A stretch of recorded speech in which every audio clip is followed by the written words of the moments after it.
setting up your meeting. Okay. Okay. All right. And you're on gallery view? Hold on, let me go back. Yeah, I'm still on gallery view. Okay.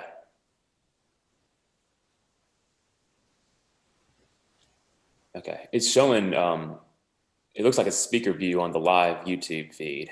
All right, hold on. So now I have it on speaker view. Okay. Give it a second to see if it shows up a different way. I mean, I don't think it matters. Okay.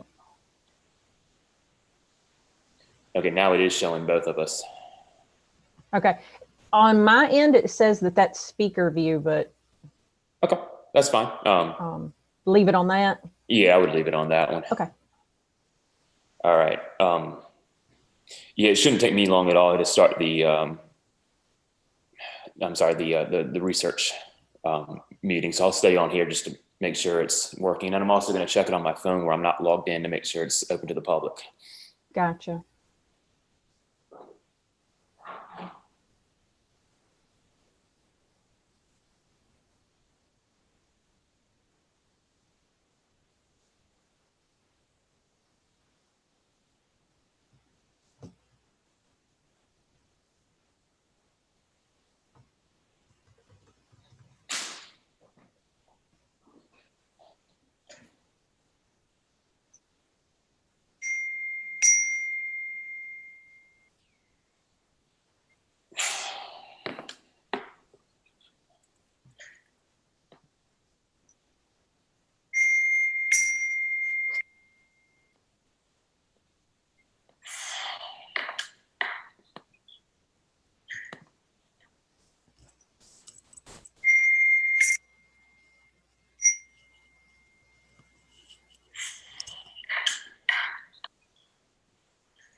Hey, Zach.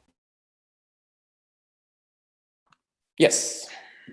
Never mind. Okay.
All right, Christy. Yes.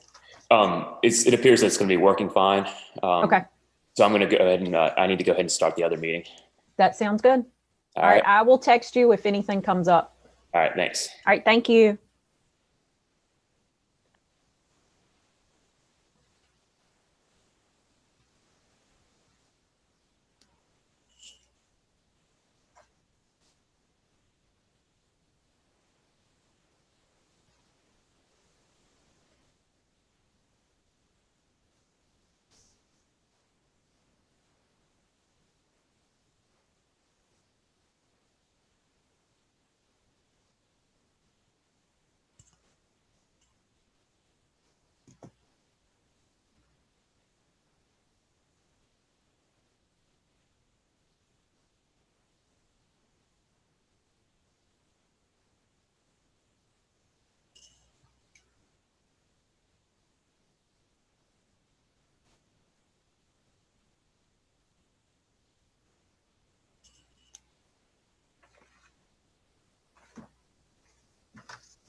Good Hey, morning. good morning, Cord. How are you?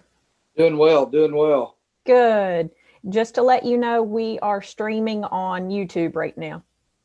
That's fine. I think Ryan's joining us. Good morning, Ryan. Morning. So Ryan, just to let you know, we are streaming on YouTube right now. Okay. Thank you for that. Cord, how are you doing? Doing well, doing well. Trying to figure out all these school schedules. Oh yeah. Same here. Yeah. We have kids from the county, the city, and North Carolina, and they all have different schedules. And North Carolina just said that they've decided that they went back, I guess, this past week for their K through third grade. And then they announced on Thursday, or I guess Wednesday, that they're going to take the week off after Thanksgiving as precaution. Huh. So Good morning, Joan. Good morning. they're all Just to be let back. you know, Joan, sorry, Cord, just to let you know, Joan, we are streaming live to YouTube right now. Okay, very good. So they're going to take the latter week off? Yep, the Cord. week after Thanksgiving. Yeah, Hmm. it's really weird because you get conflicting information. They say that you're supposed to have a 14-day period there. So if you're really worried about it, why are you only taking 6 days or 7 days as opposed to, it's just nuts.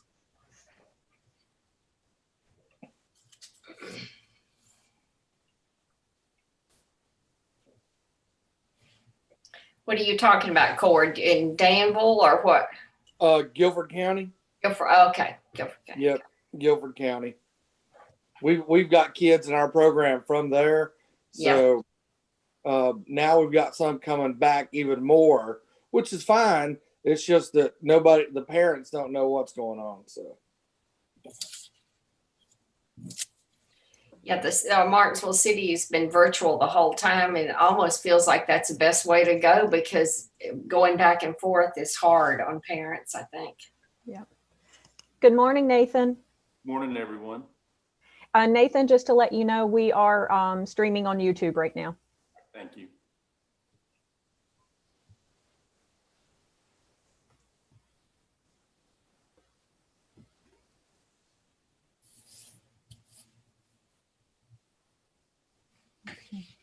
Hi, Faye.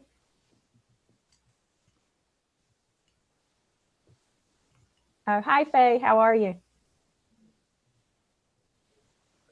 Oh, there.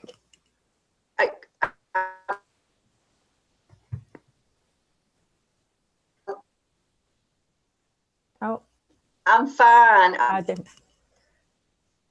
Can you hear me It's a little choppy, but when I speak? What's going on with my computer? Just call in. Can I do that? yes. And Faye, just to let you know, Yes. we are streaming on YouTube right now. Open, is it?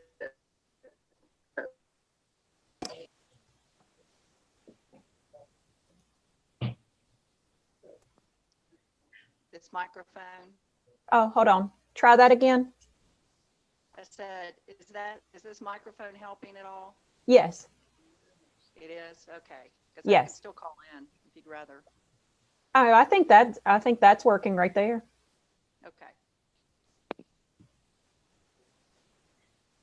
Let's see. I think we have about 2 more, but I say let's go ahead and get started. It's a little after 9. I know we have a busy morning. Christy, do you mind if I say one thing real quick? Definitely. Sorry, just real quick for the trustees. I just sent an updated advancement report. As you can imagine, there are different versions with different updates. And so the one I sent to the whole group is the most recent, and it includes a diversity and inclusion page. So we'll refer to that today during the meeting. So I just want to make you aware it's in your email. Sorry, Christy. Oh, no. Thank you, Ryan. And thank you, everybody, for joining us this morning.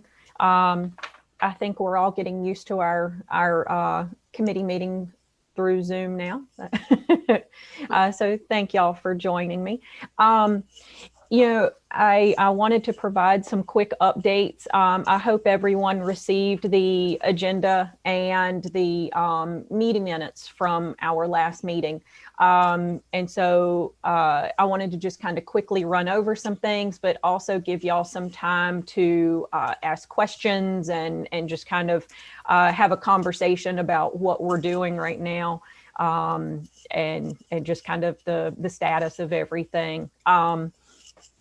So just quickly for the third quarter, our numbers, I included the chart on the second page, which I still included the comparison. I know it's really kind of,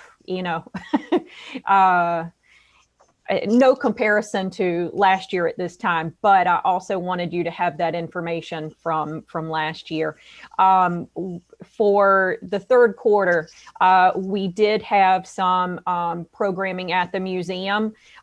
We held a pop-up educational activity with the Institute for Advanced Learning and Research, which is in Danville. So they came up to the museum and we kind of co-hosted an educational activity outside.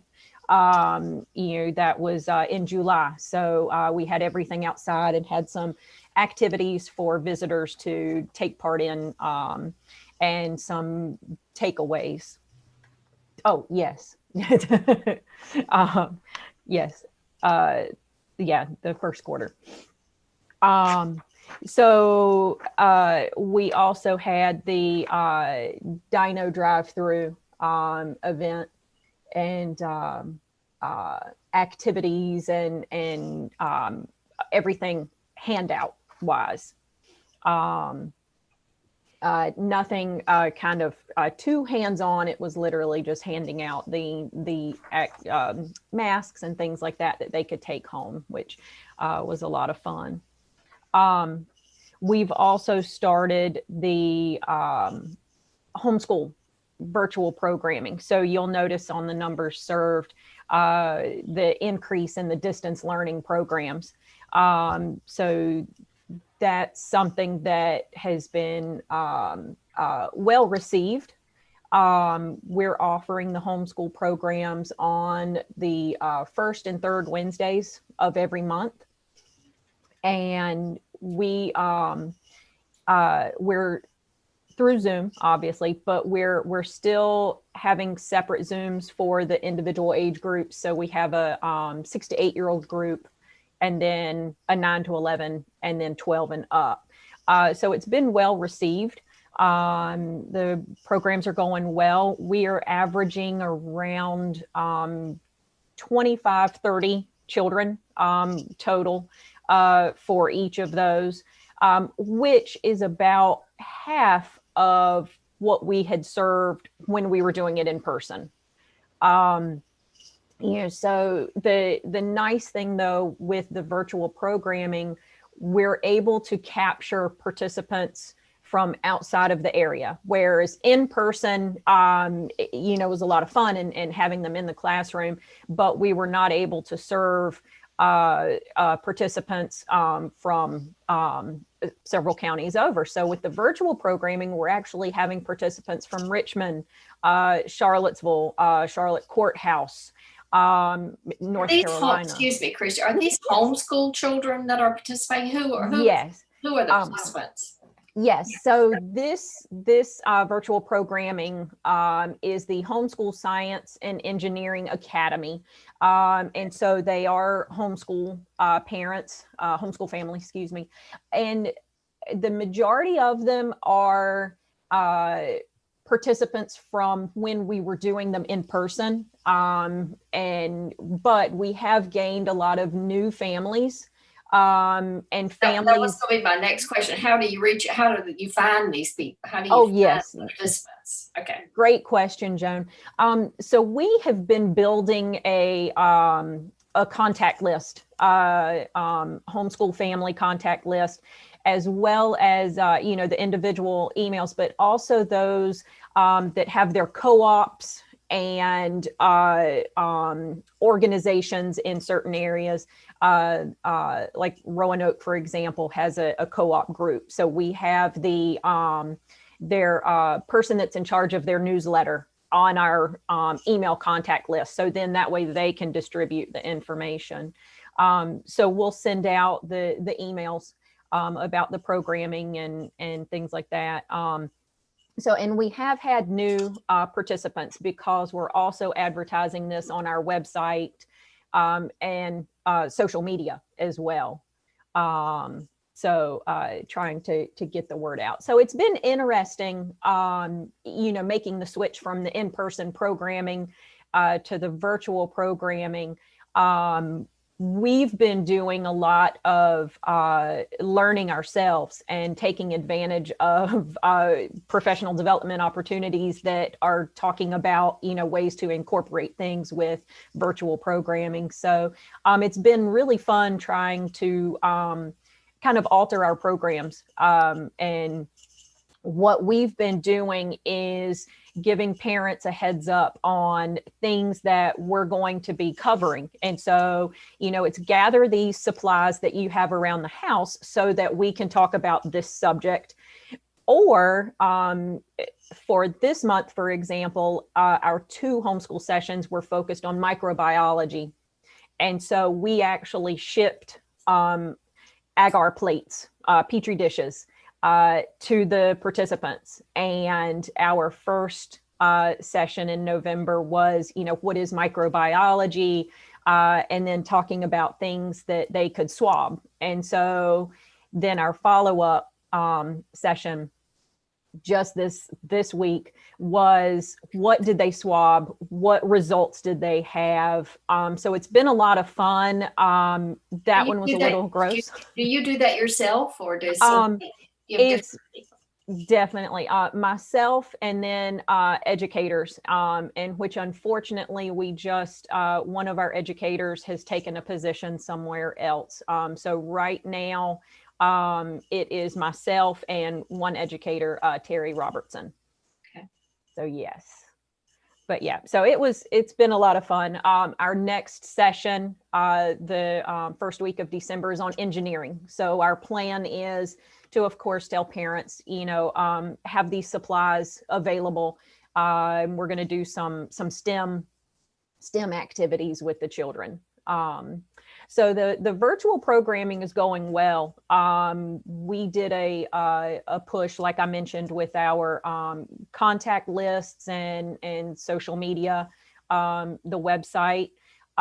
The website has been revamped. And so the online payment process is now available, which has been very nice for the homeschool families to take advantage of. So that's been great. We are also still continuing our kits. We had started creating discovery kits during the summer, going into the summer. So we're continuing those. We've added some new titles, and those are available to the public. And they are $20 if they pick up at the museum, or we can ship them for $30. So we have a variety of titles, and that's been going well. We're also continuing our material that we've been doing online. We've had activities that we're posting not only to the website, things for families to do at home, experiments, try this at home type things, but we're also putting them on Facebook as well. We have been producing the museum minutes, which are just quick 1 minute snapshot of things around the museum on display. And then just recently, what we've done is we have started adding educational activity tables every Friday since the museum is open on Fridays. We have a table out with educational material to interact with the visitors that come in.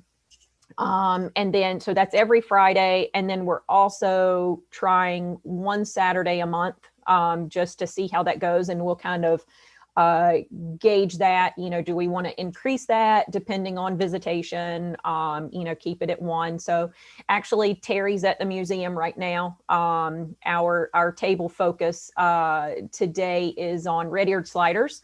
And so she has Speedy, which is one of our live turtles. So she can interact with the visitors and tell them a little bit more about Speedy and, turtle adaptations and things like that. So that's been going well. And Ryan, I don't know if you want to mention anything about the visitation. We've had great interactions with the visitors. Yeah, I think obviously it's not at the level that it was this time last year, but it's fairly strong, and we're only, Yes. we're open 2 days a week, so Fridays and Saturdays.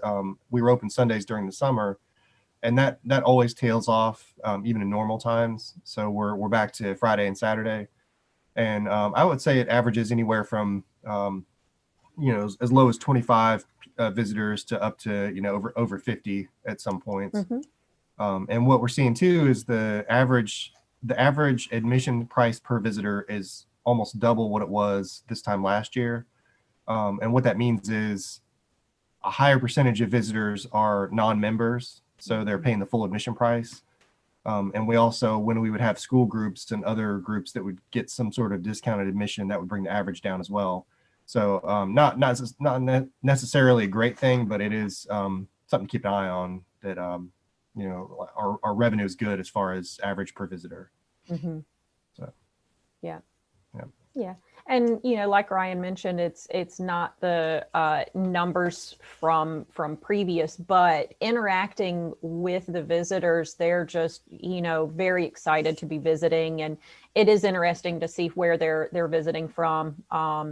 Yesterday I was talking with a family, and one was local, and then they had family members that were from I believe Baltimore that were in. So it was just neat to interact with them. But it's also great, having that material out. We had Speedy, which of course is one of those. Having the live animals is something that visitors are always interested in seeing. Y'all have requirements for people who visit? Like, do they have to wear a mask? Do they? What are your requirements when they come in? Yes, great question. Because yes, when the visitors come in, they are required to have a mask. We have a sign at the front about social distancing, and yes, we actually have a lot of the interactives in the exhibit areas temporarily, I guess, closed, I guess you would say, Ryan, so that the buttons and the manipulatives, things like that, are not available right now, just for for the time being. And so what we're doing with ours, the material that we do have, like we have a turtle shell. It's things that can then be, wiped down and things like that if the visitors do handle. But I have to say the visitors have been really great with having the masks on and keeping that distance. So I think it's going well. I also wanted to mention something that we've been working on. The education department's working with the curators to create some professional development videos that will be available for teachers that could use as recertification points. So we're working with them, utilizing some of their like the science talks and things like that. So what we're doing is recording those and having some additional information, such as what science standards of learning are being covered with these talks. And so we're creating essentially a library of these videos that we can then share, advertise and share for teachers to take advantage of. and not only for recertification credits, but also material that they could use within their lesson plans. So that's something that we're working on right now. And we've even talked with, I'm not sure if you're familiar with Master Naturalist program. The Master Naturalist have to have certification points and things like that. It's a great volunteer program that the museum's actually a sponsor of, but we're working on having these videos and talks available for them as well for recertification, re-credit points. And when will those be available? When will you have this completed? So we have quite a few right now kind of stocked up. We're looking at spring of being able to roll those out. And have all of them available. So yes. Let's see. In the last month, we've done another push on social media, email, the web, about virtual programming, just the virtual offerings. Kind of targeting everything from the schools to after school programs, like we talked in our last meeting of, with the YMCAs and Boys and Girls Clubs, and then also daycares and even adult facilities. So we did a push, and we actually are seeing results from that. We have already had several virtual programs outside of our existing homeschool programs. We're working with some school districts outside, surrounding county school districts, with some virtual programming. We've done several so far, and then we have several lined up for next month, actually. So that's been really nice. And of course, working with those leaders and teachers to try to figure out the schedule. Like we've mentioned, some school districts are doing all virtual. And so what we're doing with those is we're basically sending our Zoom link, and then the teacher will pass that on to the students for them to join in.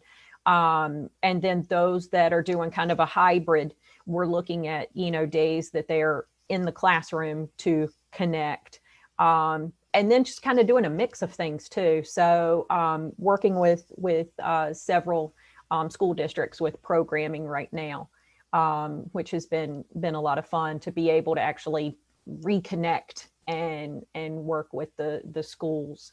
And then we also have virtual programming with general public too.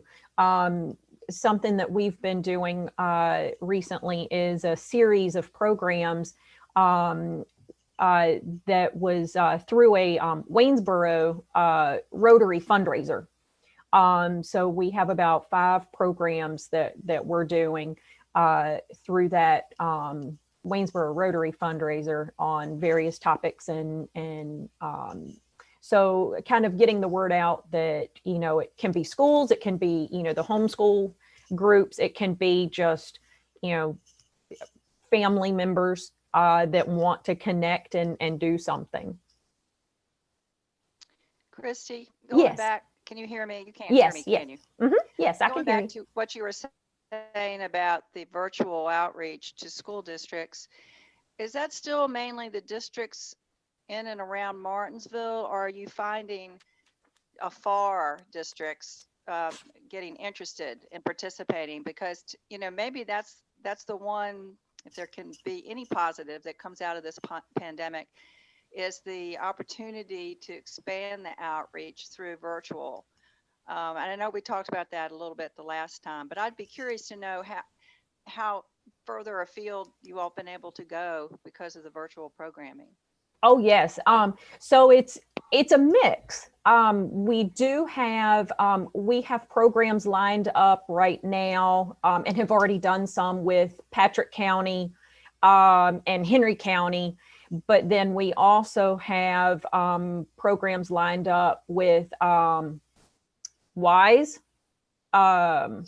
right on the border, Wise County, and then Halifax County interest. So we have some things lined up, and then I've had inquiries from others that are just trying to get logistics straight. And so it is interesting to see that we are receiving that interest from further out counties.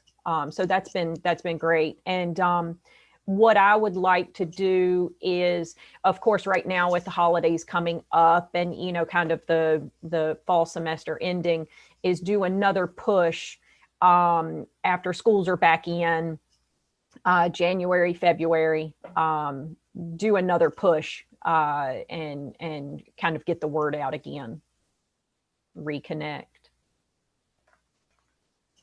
But yeah, so it's been interesting, kind of the way our virtual programming is leaning now, and I think as the comfort level with Zoom and kind of virtual programming is kind of getting to that point, being able to offer more things.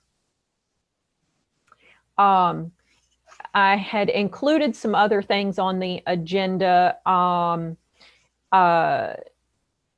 We have been, and I think I mentioned this earlier, just taking advantage of professional development opportunities as they come up. It's been great having virtual opportunities, whereas, before it was, maybe that conference that we really wanted to go to was, in another state and just wasn't as easy to access. So we've done some several things. Just last week, we participated in the VAST conference, the Virginia Association of Science Teachers.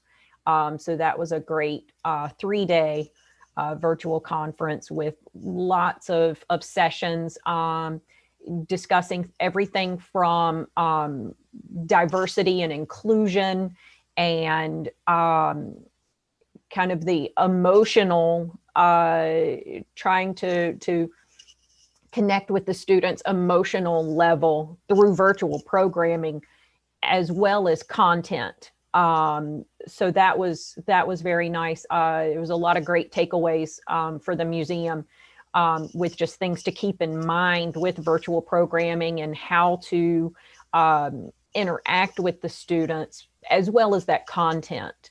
Some great activities that we're like, okay, we can definitely incorporate these with our programming. So that's been very nice.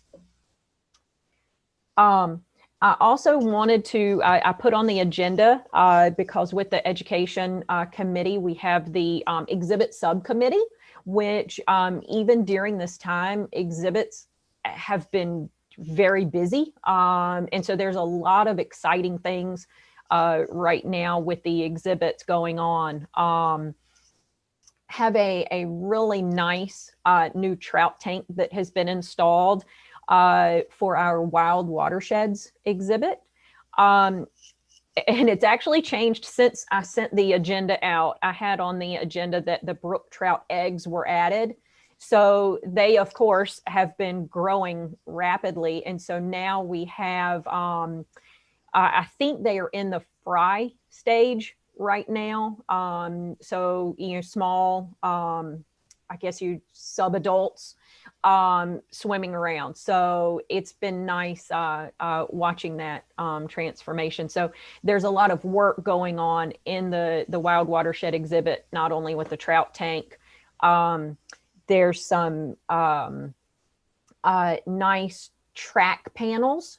So mammal track panels that have been created out of plaster to talk about the animals that are part of a watershed area. And then, so Jessica was mentioning that she has ordered a projector sand table, contour table, and I'm not sure if y'all have seen one of these before.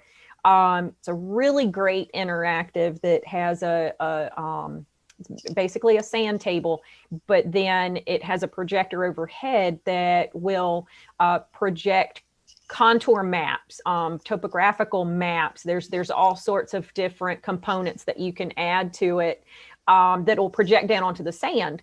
And so then you can actually manipulate the sand with the projected images. So that'll be nice once we get back to that point where we can get our hands on the sand. Our butterfly exhibit is still in the works. I would say final stages. This is going to be an exhibit that very visual. Lots of the butterfly specimens will be on display, and it will be in the hallway going towards the Walker Lecture Hall. So if you remember that section of hallway right there off of the Hall of Ancient Life, that'll now feature the butterfly exhibit and butterflies from all over the world. So there's some beautiful specimens that'll be on display. And what we will do is then have our lessons that we will incorporate on everything from just, the adaptations and life cycle, migration patterns, things like that we'll be able to incorporate in virtual programming, as well as, beyond that with programming, down the road. And I also mentioned we are still working on the flight exhibit. That will be the exhibit that will take the place of the wild cats. So that'll be in the temporary exhibit hall and scheduled to open around April of 2021. Ryan, correct me if that's wrong. Excuse me. Yeah, so looking at the schedule and kind of obviously the pandemic, the thought is keep the cats exhibit open through 2021. Mm-hmm. And so the goal, hopefully we have a Dragon Festival in October 2021. That's kind of the working plan. And the thought is a lot of people have not seen the cats exhibit because it opened right before the pandemic. Right. So the working plan now is to close cats around the end of November 2021. That's right. And then open the flight exhibit in January 2022. That's right. Thank you. That's right. Yeah, hopefully kick off to the new relative normal times. That's right.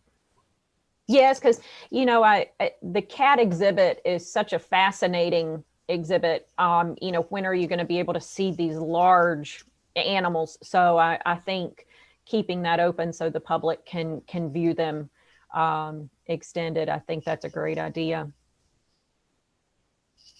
But yeah, so these were just some of the highlights that I wanted to go over.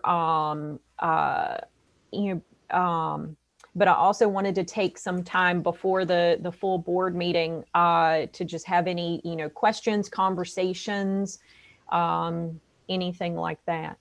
Yes, Ryan. Just a few more exhibit things. Yes. Yeah, well, they actually just came up this week, a couple days ago. So for Wild Watersheds, in addition to the things that Christy mentioned, that we obviously the tank and the different specimens, we are going to add a large glass case. So it'll be kind of a horizontal large case that we can put more specimens out.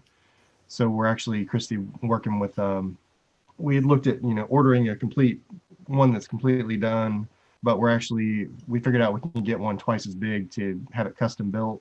Nice. So working with Jessica and her exhibits team, we're going to get that built pretty quickly. We're also, since we're doing that case, we're going to do more. We're going to do one at the back of the lecture hall. So if you remember, it's kind of not very used space, sort of a blank wall back there. So we're going to add a large glass case back there, again, with more specimens. And in the lecture hall as well, sort of have glass shelving along the top of close to the top, to the ceiling. And so we can put out a lot of large mounts and things that maybe haven't been on display very much, but it'll be sort of a combination exhibit space, but also storage for specimens. So that's kind of an update as well. And then the last thing I'll mention, and it does kind of support education as well, we're looking at a new AV system for the Hall of Ancient Life. So we'll have acoustical panels put up because you all know the acoustics in that space are pretty terrible. A new sound system.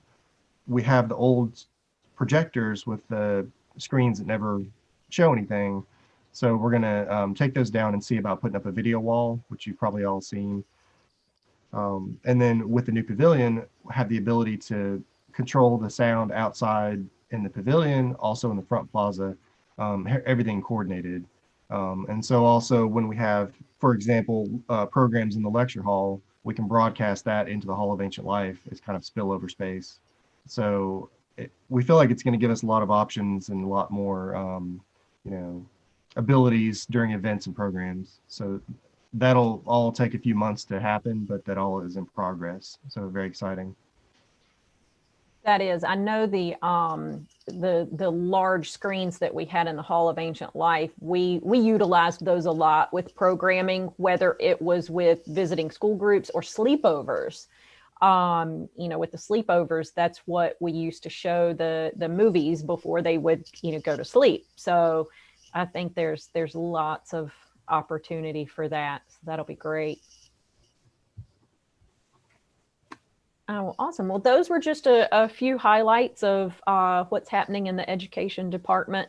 Does anybody have any questions or comments? I see on the minutes of the meeting in October that I missed that there was a suggestion that you would reach out to the YMCA's and Boys and Girls Clubs and that kind of thing. Has that been, what's happened with that? Yes, great question. So yes, so after our October meeting, I did a email push with all of our contacts, YMCA's, Boys and Girls Club, centers, daycares, and I did a large area, not only local but surrounding counties, and that's actually where we've had some requests come in. So that worked very well, and requests for programming, but also just opening up the line of communication with quite a few of those sites of, oh, hey, I didn't know you did this. Give me more information so that I can talk with our group about what we could do. So that's been really great.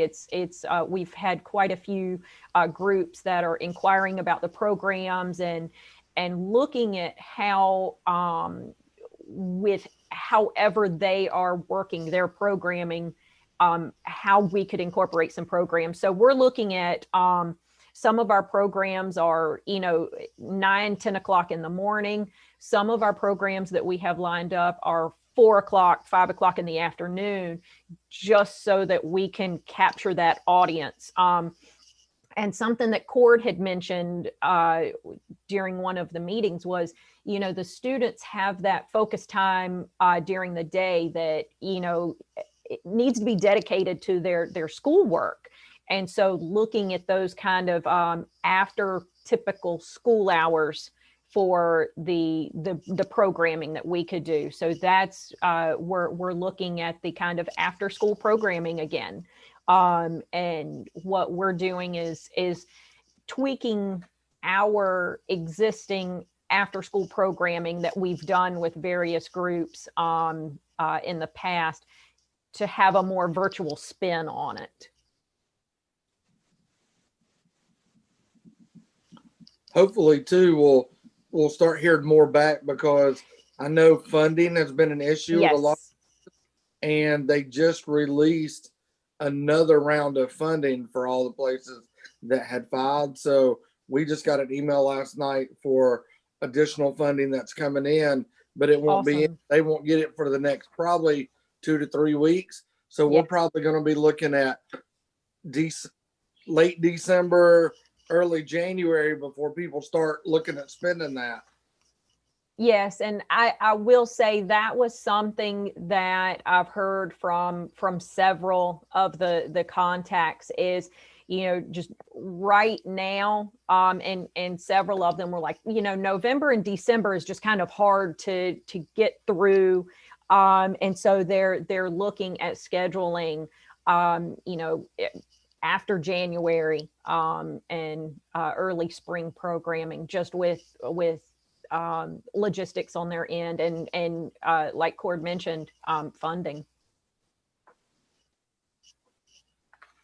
Now, with the educator leaving and it being COVID, is Joe or anybody got a plan? Are they going to fill that position sooner than later, or are they going to wait and just see how that works with everything being slower than it normally is? Exactly.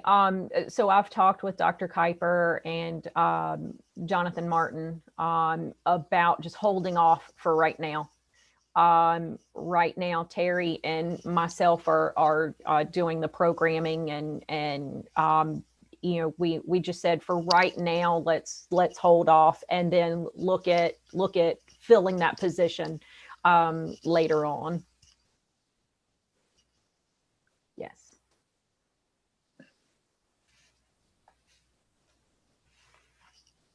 All right. Before, because I want to make sure everybody has time to do a little break before the full board meeting. As far as reporting out to our full board report for our education committee report, get that out. Are there any highlights that you would like to make sure are mentioned to the full board?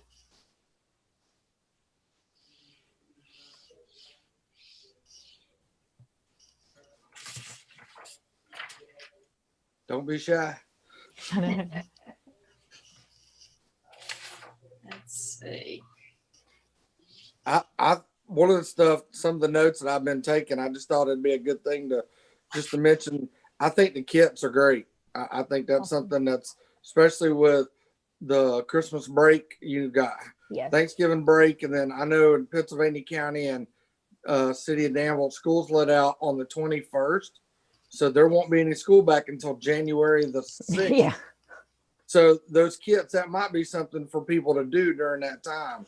So we might could push those. So I like the kits, and I didn't remember knowing about, I might have wrote it down somewhere, but the activity tables on Fridays at the museum itself. So I think that's kind of neat. So I thought I'd bring that up. Awesome.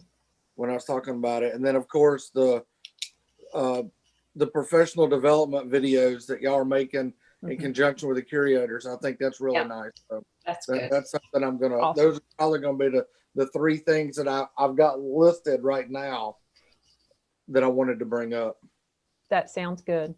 That sounds good. Yeah, I think the kits, and like you mentioned, with just the holidays coming up and the students being out, that's we've looked at adding another title, a different title next month for the kits, and kind of doing another push, as well as putting out some more videos on social media of, hey, while you're at home, do this with your family type videos. Great. And then, of course, just our ongoing virtual programming, with the audiences, whether they're homeschool or school groups. But that sounds great. And you said right now the school groups, the homeschool groups, that it's 25 kids total, not 25 kids per age group, correct? Exactly. Yes. Okay. So it's about 25 to 30. It kind of varies each session. But it's about 25 to 30 each time. And so that is about half, because typically when we did them in person, we were serving, 60, 65 students at a time between those three age groups. So we've seen that change in the numbers, but with that change in numbers, we're also seeing the increase in outside of our normal service area. So it's, with the virtual, I think that has been a good thing of just being able to serve a wider range of the population. And that could be too, with Henry County and Pennsylvania County, the internet is not as good in the county. Yes. So some of Yes. those kids can't get on there. So Yes.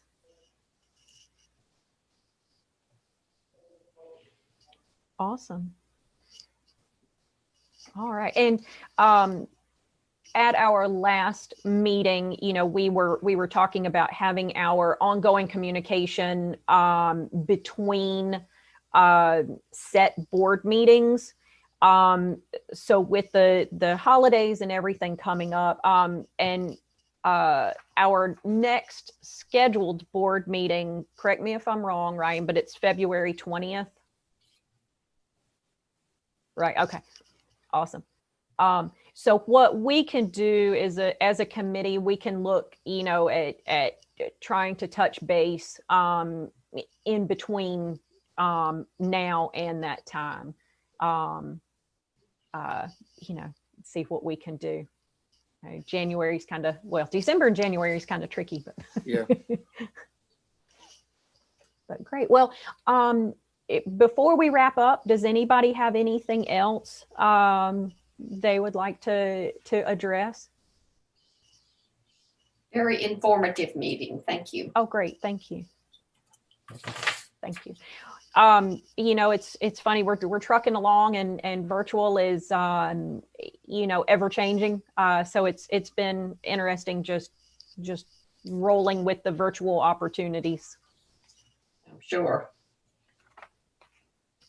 Great. All right. Well, I'm going to let everyone go now, end our committee meeting so that everybody can have a little bit of a break before we join in the full board meeting. So I do want to thank everybody for joining us this morning and being part of our committee. I greatly appreciate you serving on our education committee and offering wonderful suggestions and comments. So thank you all, and I will see you in a little while.